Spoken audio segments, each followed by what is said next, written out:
Hello, Singaporeans and my viewers. In recent days, many have been upset, and rightly so, by the remarks made by PAP MP Cassandra Lee in Parliament. She claimed that this is perhaps the best time in Singapore to start and raise a family, citing government support, flexible work arrangement, intergenerational ties, and that the government is listening and learning. But many netizens have called her out of touch. Yeah, she's out of touch. They say she speaks from an ivory tower, disconnected from the realities ordinary Singaporeans face. Facts and counterpoints. Let's look at what citizens are pointing out based on published news and statistics. Cost of living is high. Young families today are squeezed by rising costs of housing, utilities, childcare, and healthcare. Many find that even basic necessities take up a large portion of their salaries. For some, owning property is nearly unaffordable.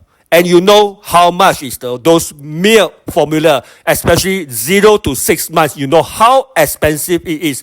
And I think, if I am not wrong, I think some PAP members say that you can choose to buy fair price. Oh, so the poor or whatever don't have choices to make. Is it? Is it? This is a question.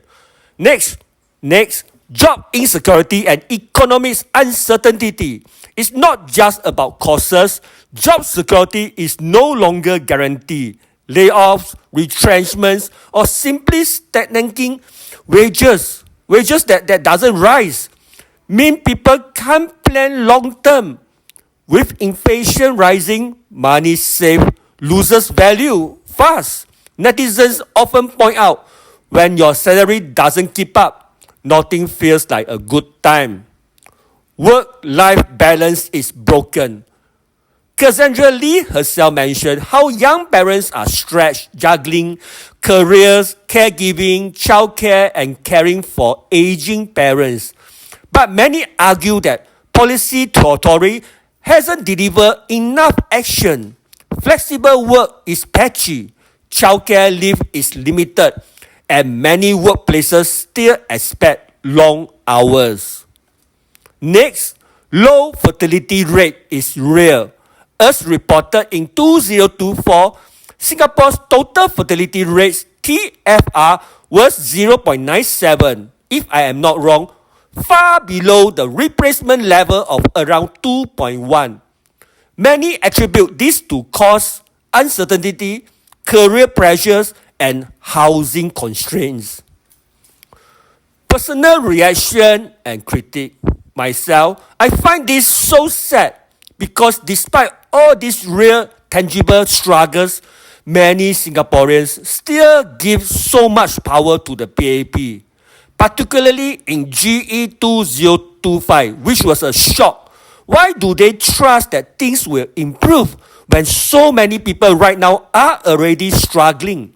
I hope that by the next general election, most Singaporeans will be awakened and know that this PAP government will not improve people's life. Vouchers don't improve people's life. And do take note, your children, your grandchildren may not live a better life than you, and their lives could be more terrible than today if PAP continue to run this country. Just like many say, Singapore today is a playground for the rich, the elites. Also, a good life for all PAP MPs and PAP ministers and their families, but not for ordinary Singaporeans. Ordinary folks must compromise in their lifestyle, not much choices to make, and just to survive. What do you think? I'm not saying all PAP MPs are disconnected. Some genuinely try, but they try too hard.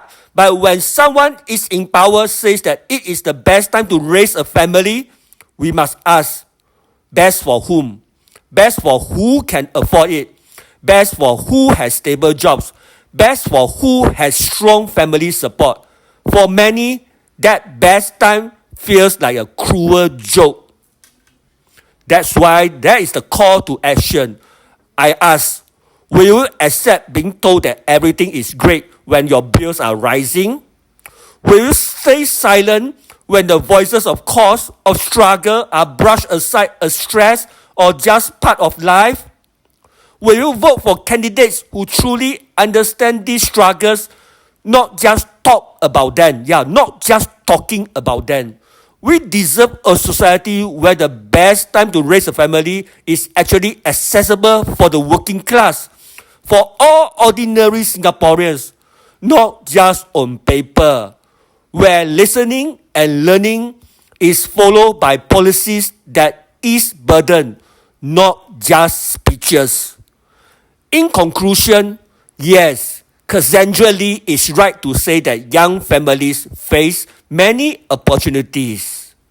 But she is deeply wrong if she thinks that for all or most Singaporeans now is the best time to start a family.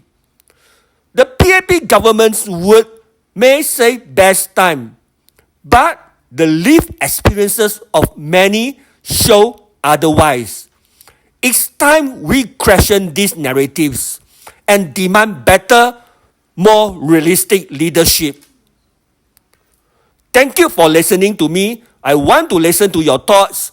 Do you believe the worst off will ever get a break under the current PAP system?